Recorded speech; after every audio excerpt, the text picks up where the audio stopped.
I'm sure that you know people in your own life. When you look at them, you see this enormous potential. And you're bewildered why they cannot see it in themselves.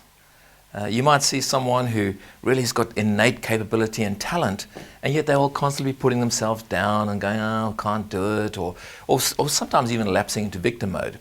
You might find this in your own people, in your own staff, and members of your own team. You may occasionally find it in yourself. Well, what is this?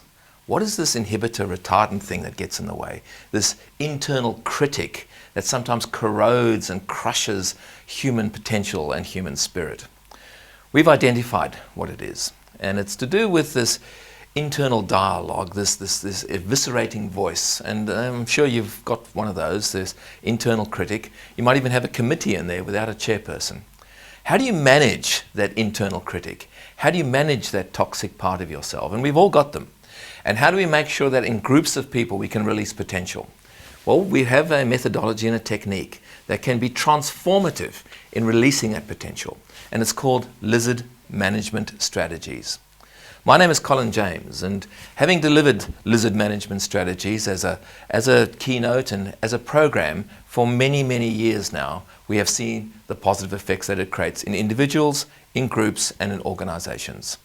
Lizard Management Strategies releases people from fear, from anxiety, and from that ridiculous self-critic that can constantly get in the way of achieving our success.